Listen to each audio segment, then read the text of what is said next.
Hey guys, how are you? It's Paul the Plant Parent here with a video of something that I'm pretty passionate about, a method of growing plants that I love. It has made life so much easier for certain plants that I always used to have issues with. It is growing plants in water culture. That's right, growing indoor plants in water with no substrate, only water and nutrients. And it works pretty well for a lot of different plant types. And you guys have seen a lot of these before in other videos, but I figured let me gather them all up because I was checking on some of them. Some of them have been newly transferred, but most of them have been in water culture for quite some time. I do want to say in advance that all of the products that I use are in the link in the description. It's an Amazon link. And I want to show you this. This is a fertilizer I recently started using. It is called Nutricoat Fertilizer by Tazula, and it is great because it has macro and micronutrients. It isn't too tough on the plant roots, and it's slow release. I'll show you what it looks like. Kind of like Osmocote, if you're familiar with that. Little pellets. And what I started doing just to test it out is I started putting just a couple of pellets in certain plants just to see how they reacted. Eventually I added it to more. I increased the amount. They say to use, there's a scoop in here, which makes life a little bit easier. And the directions say, in general, to use a scoop for a 4-inch pot or planter. So because these are in water culture and those nutrients are probably gonna be dissolving quicker than they would be if they were in soil or another type of media, I only do half a scoop. And I don't replace the pellets until I see that they've dissolved for the most part. It makes life a lot easier, and the plants really seem to love it. So aside from this one, I also use Better Grow Orchid Plus, and I also use Maxi Grow. But right now for the water culture, this is what I've been using on all of them as a little bit of a test, because some plants, do great with it, but I want to make sure that all the plants that I have in water, or at least the majority of them, can all benefit from this and not show signs of any issues. Because, some plants are more sensitive than others. Calathea. Anyway, we don't have any of those here today. But anyway, so let's get started. I have some that you guys have seen before, some that I've transferred to water culture on camera before, and some are brand spanking new. So let's start with this one right here. You guys have seen this multiple times. This is an Aloe Hybrid. Did not come with a name tag, so I'm not really sure what hybrid. A lot of these aloes look the same. This one, I think in one of the last videos I said, let me know what you want me to do with this. Should I keep it in water? Should I move it to something else? And everybody has their opinions about it, but so far the majority say to leave it. If it ain't broke, don't fix it. So I've kept this in water culture. You can see there's continuous root growth happening. All those little white roots. I want to make sure you guys can see it. Some of the leaf tips I can remove, I can cut. But yeah, it's just really interesting to see how an aloe does in water because, everyone always says, no, don't give it too much water because it'll rot, but that's only if they're in soil. And the reason why that is, a lot of people say, well, what's the difference? This is just in 100% water. Why aren't these rotting? And it's because soil and other mediums have bacteria, they have fungi, they have elements that, if given the right environment, will promote rot, which is an anaerobic environment. So where there's not a lot of oxygen, those bacteria and fungi, they take over and they start to kind of eat your plants from the roots or the stems up. So keeping it clean, which this is clean but not clean enough for me. I still see little things moving around, so I'm probably going to flush this out and add in some new Nutricoat fertilizer. But yeah, I don't really have to worry about this. I don't really have to look at it or top it up or anything because it takes a long time for this water to start going down. And because it is a succulent, even if it does get a little bit dry, some of the root tips might die off, but the roots in general are used to going through periods of drought. So they're not really, most of the time, they're not going to show signs of any type of an issue. So that's a great thing about succulents. And this one is the aloe. Speaking of succulents, let's continue along on that path, and I will show you some others. This is one of my Graptopedilums. This was a little cutting that I just stuck into water, of course, once the end calloused over. And as you could see, it went a little bit nuts with the roots. Now this has been forgotten about, and it's been in this water, in this vessel, for months. I don't even know exactly how long, but it continues to grow. Very few of the lower leaves, the older leaves, have died off. These are really, really old. You can see they're even discolored. So these are probably going to fall off soon. But you can see all the leaves are really nice and firm and hydrated. And from my experience, a lot of succulents, not all, of course, a lot of succulents love just growing in water. Now, one interesting thing is I wasn't giving this any feed at all for quite some time. And let me see if yep, there's some little, you can see there's a NutriCoat. It's a couple of, there's 1, 2, 3 so far, maybe more, I'm not sure. I think that's it though. Because succulents aren't really heavy feeders, I only gave it a couple, right? Because it was doing fine without any fertilizer, but I said, let's give it a little kick. And sure enough, it's just going crazy again. It was, it never really stopped, but I had forgotten about it. I put it in a place where I really wasn't watching and, monitoring it. But as you can see, there's no slowing this plant down. Now, it is pretty leggy. It's partially because that's how Graptopetalum paraguayense, that's how Graptopetalum grow, but also because this one isn't in direct light. There isn't a lot of bright light hitting this. It's kind of behind some other plants, but that's fine. I could always cut it back, let the tip, the end dry up and callus, and stick it back in there and make it more full. But yeah, I'm telling you, Graptopetalum and even Echeveria, a lot of succulents do just fine in plain old water culture. Here's another succulent since we're on that topic. This is a Kale Koi. I believe this is, I'm not sure if this is a lavender scallops. It might be, but I'm not 100% sure. This has not been in the light, so there aren't any purple edges. So I'm not 100% sure. But you can see we've got aerial roots because the humidity is a little higher where that opening is. Aerial roots. And look at these roots. They just went nuts. They just went nuts. And this plant has not gotten any NutriCoat, has not gotten any fertilizer, any feed. So I'm sure that once I do, the growth will probably pick up a little more than it's been. It's still growing, still green, still healthy, but not as lush as it probably could be with some vitamins. So that's that one. Kale Koi. I just want to show you something else. I recently took some cuttings of, I have a lot of Graptopetalum. I love them as far as succulents are concerned. Graptopetalum are probably my favorite succulents.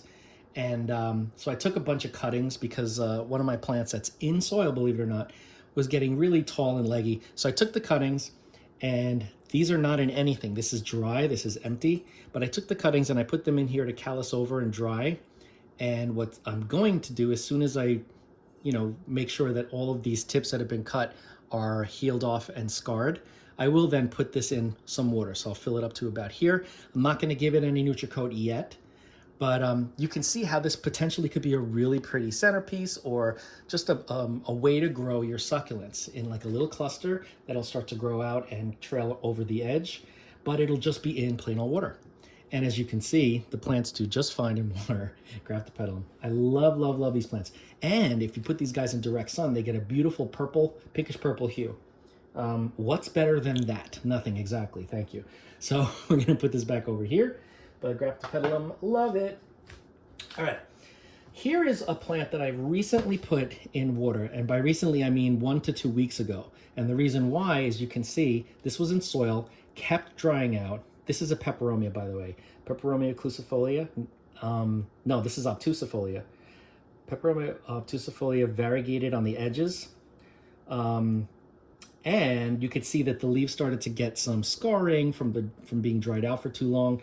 And I said, oh, it's just such a hassle to keep remembering to water the plants that I have in soil. So took them out, cleaned them up, put them in some water in this cup. And here we are. At first it was wilted. Now it's all up for the last, I don't know how long I've had it in here, but I'm just waiting to see some new roots growing because the roots are surviving in the water culture. They always do, or at least most of them do. Okay, some of them do. But once I start to see new root growth, I know that, okay, now it's really taking off. So poor thing was drying out way too much.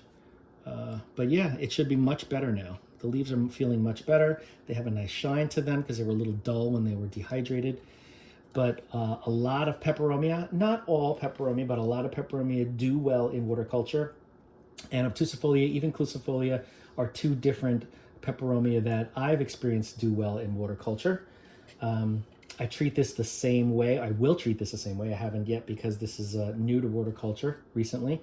But I will do the NutriCoat once I start to see new growth and new root growth, new top growth and root growth. Then we get a few of those granules, and eventually replacing them will be a half a scoop. So that is that. I'll put this one over here, out of the way. Here's one that I don't know if you guys have seen in a while. I can't remember, but this is a Syngonium. I don't like this dry piece here. This has been here for a long time. This is one of the oldest leaves. This is the oldest leaf, and this is the second oldest leaf. So you can see it went through a dry spell. But this is the Three Kings, or the Jade Syngonium. Has really nice variegation, as you can see. And this is in no light at all, so the variegation doesn't pop as much. The more light you give them, not direct sun, but the more bright light you give them, the variegation is much more vivid. This one has very little on the edge there. You can see it's almost like a green. But since I started giving this NutriCoat, it started to pop out some new leaves. We've got 2 new leaves here, and you can see there's a bunch of NutriCoat in there. This one's been in water for a very long time. It was just kind of existing, and it wasn't really thriving or growing. But now that I'm giving it some feed, and I've moved it a little bit to the front of the group of plants where it is, it's getting more light.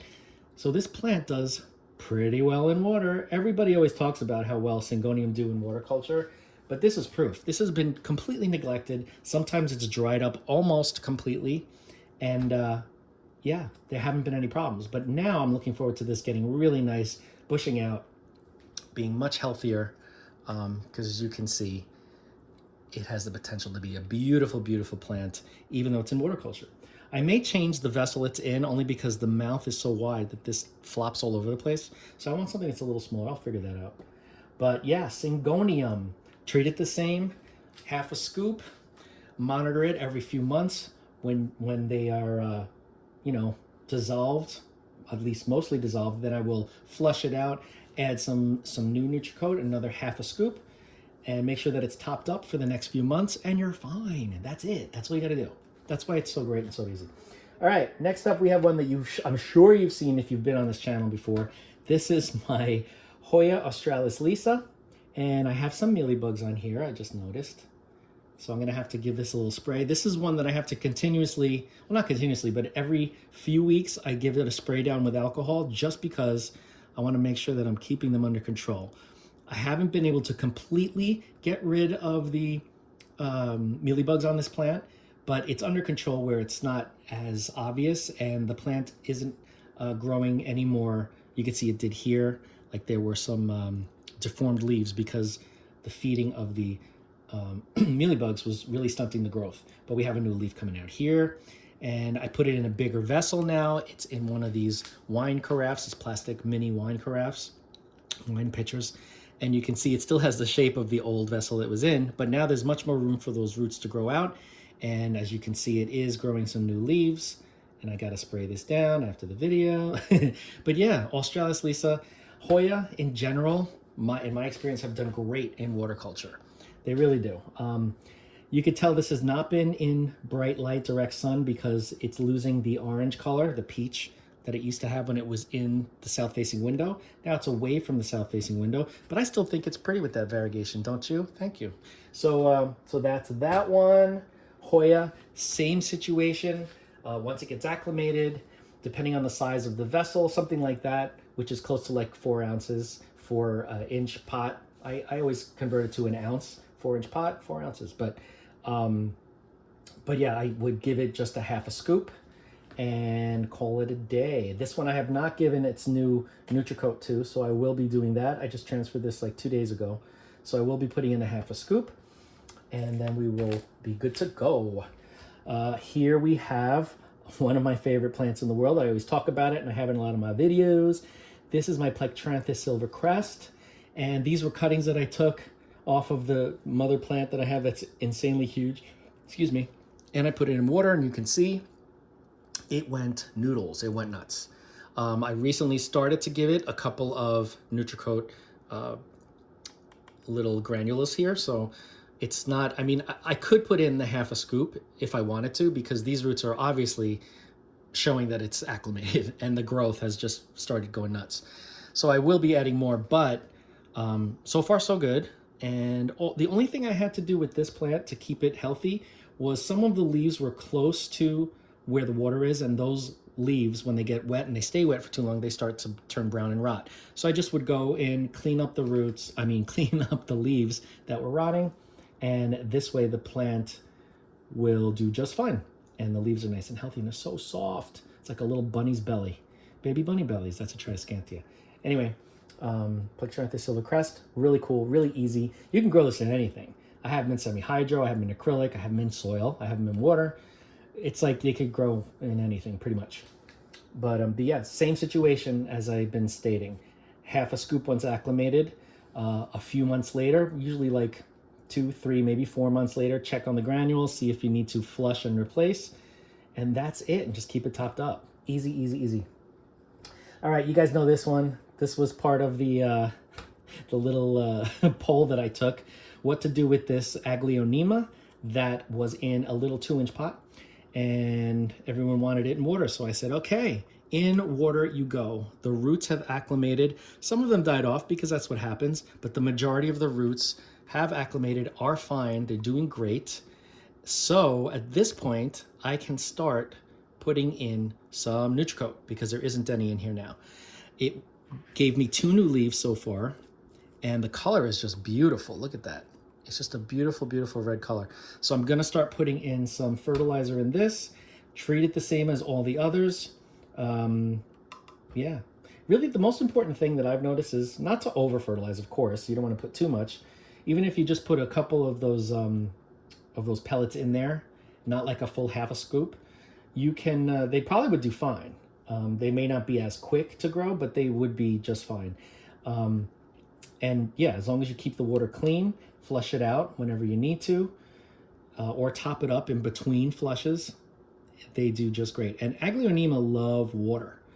Speaking of Aglaonema and loving water, here are some other Aglaonema that you guys probably have seen before if you watch.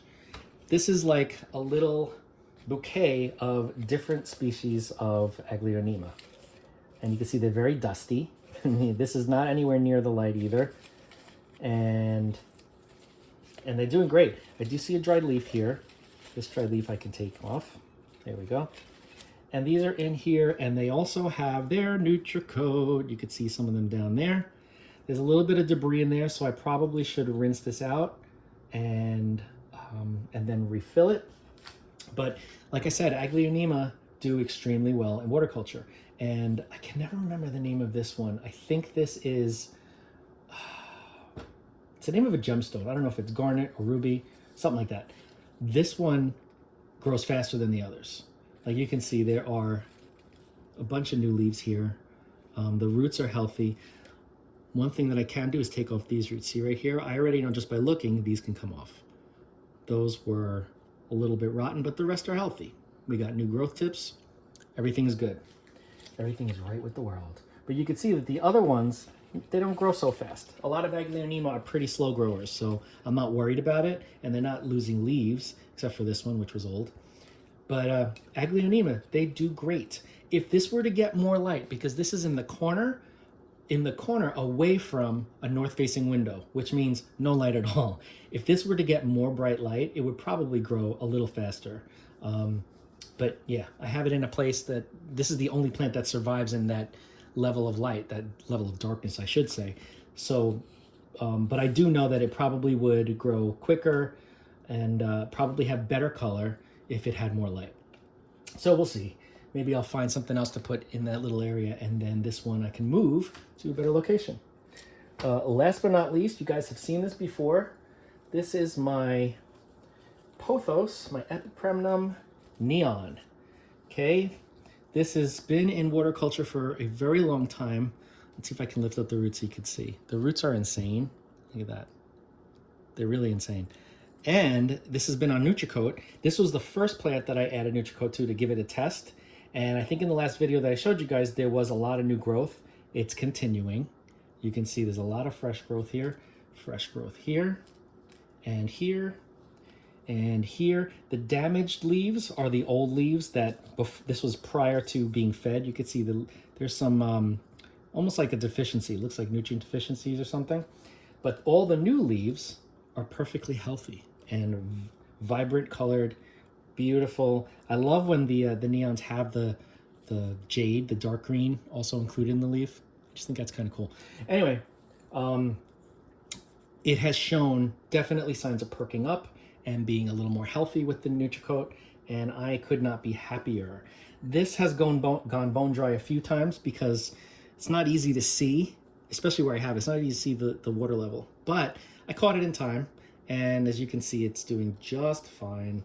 And yeah, so as you can see, there are a lot of different plants, a lot of different genera, a lot of species that do just fine in water culture as long as you do it the right way. Like I said, you can't just put something in water and expect it to live and thrive and be fine, especially if the water is getting dirty. Topping up and cleaning out the water is also important because it oxygenates the water. Those roots need oxygen, right? So if you are just leaving water, you're not doing anything with it, you're not feeding the plant, you're letting it stay stagnant and dirty, the plant's going to start to suffer because there's not enough oxygen going to the roots. Just something to keep in mind, and definitely something that's one of the more important things that a lot of people don't mention when they talk about water growing. So if you have any questions about any of these plants or the water culture growing method, reach out, we'll talk. I know a lot of people have been asking about it from older videos, so I figured let's do an update and let's show some newbies, because obviously it is definitely another way to grow your plants that is effective. I enjoy it. I enjoy growing in water culture, semi-hydro, and acrylic. Those are my 3 primary grow methods, but water culture makes it so much easier. And again, growing succulents this way, oof, you don't have to worry about overwatering. You don't have to worry about underwatering. See, when I had succulents in soil, I would either overwater them and they'd rot immediately, or I'd underwater them and they just start losing their leaves and shriveling up. Then when you do water them, if you water them too much, all the roots that died will start to rot, and then you could easily get root rot and stem rot. So I know I talk a lot, but anyway, yeah, just keep in mind that this is not isolated to only tropicals. You could do so many different plants in water culture. Just do it the right way. If you have any questions, reach out. We'll talk. Don't forget to like, comment, share, and subscribe. Hit that bell if you want to be notified, and I will see you in the next video.